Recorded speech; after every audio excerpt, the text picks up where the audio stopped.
Agora a gente vai para o Paraná, porque mãe e filha foram mantidas reféns dentro da própria casa com uma história, resgate dignos de um filme. Vamos até então Curitiba com a repórter Manuela Nikevitz, que vai contar dos detalhes para a gente. Manuela, o indivíduo então conhecia a família? Como é que foi todo o contexto dessa situação? Muito bom dia.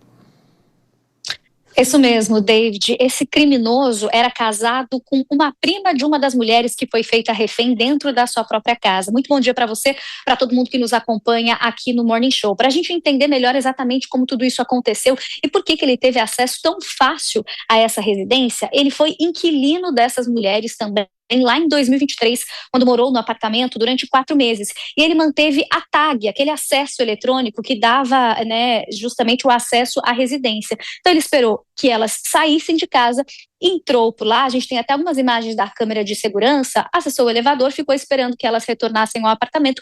Quando elas chegaram, elas foram feitas reféns, foram presas com aqueles lacres de plástico e foram mantidas em cárcere privado por pelo menos 48 horas, sem alimentação e apenas recebendo água. Esse criminoso fez com que elas passassem também as senhas das contas de banco, de onde ele fez saque de pelo menos R$2.000 e também fez com que elas assinassem cheques, somando um valor total de R$58.000. Esse valor agora já foi bloqueado. E como então a polícia chegou a elas? Durante a madrugada, enquanto ele dormia, elas conseguiram escrever bilhetes à mão e jogar na sacada do vizinho, pedindo socorro, informando ali a situação e pedindo que eles acionassem a polícia, que fosse ao local sem alarde para que a situação não piorasse.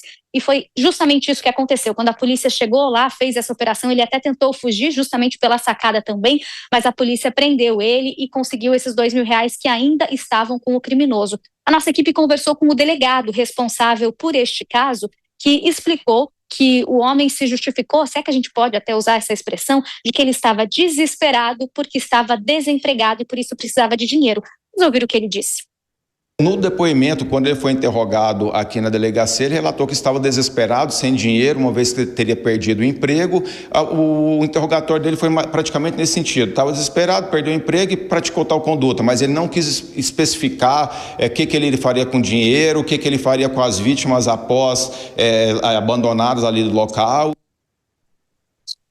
Vale reforçar que o delegado também ressaltou que agora as investigações continuam para entender se esse criminoso agiu sozinho ou se teve a ajuda de alguma outra pessoa. Só para fechar, antes de devolver, David, é importante ressaltar também que essas duas mulheres, mãe e filha, tinham 88 anos e 52 anos de idade. Imagina só, né? É revoltante toda essa história. Volto com vocês. Tá certo, Manuela. Muito obrigado pelas suas informações. Um caso absurdo, realmente, né? Claro que nada justifica. Ainda bem que elas tiveram essa ideia, então, de mandar o bilhete e a Polícia Militar atuando, então, até com a ajuda de um vizinho que também era PM. Um caso absurdo, né, mano? Nossa, completamente desesperador. Imagina o que se passou na cabeça dessas mulheres enquanto estavam encarceradas. Ainda bem que essa história teve um desfecho positivo com a libertação delas, com a prisão desse criminoso, e a gente espera que as investigações e o processo continuem para que ele fique preso. E o recado realmente surtiu efeito por meio do papelzinho. Os políticos andam mandando tantos recados, né? Agora há pouco a gente falou sobre um, mas esse pelo menos foi pro lado do bem, né? Foi pro lado do bem, foi positivo e que bom que deu tudo certo, né? Mas isso me fez menção a um outro problema que tem sido corriqueiro. Essas locações em condomínios, vocês perceberam que o criminoso ele era conhecido dos familiares.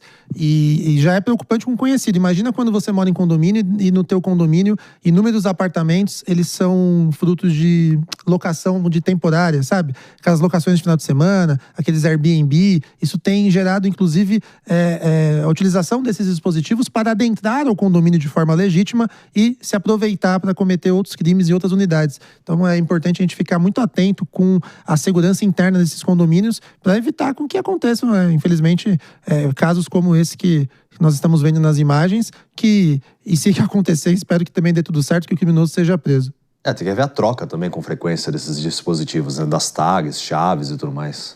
Exatamente, isso é uma questão de suma importância e que as pessoas passam muitas vezes à larga, inclusive até casos de relacionamento mesmo, em que as pessoas terminam o relacionamento, não fazem a troca das chaves, e isso tem gerado, nós temos vários casos na mídia em que as pessoas usam desse acesso para cometer crimes que, não raras vezes, terminam em mortes. Então é importante que a gente pense, é muito triste, né, que a gente tenha que pensar dessa forma, mas temos que estar um passo além do criminoso, porque infelizmente todos estamos sujeitos. Ainda bem que deu tudo certo, que elas tiveram esse expediente de buscar ajuda. Infelizmente, se a moda pega cada vez que alguém se disser estou desempregado, vou sair cometendo esse tipo de coisa, vai ficar muito mais difícil do que já está.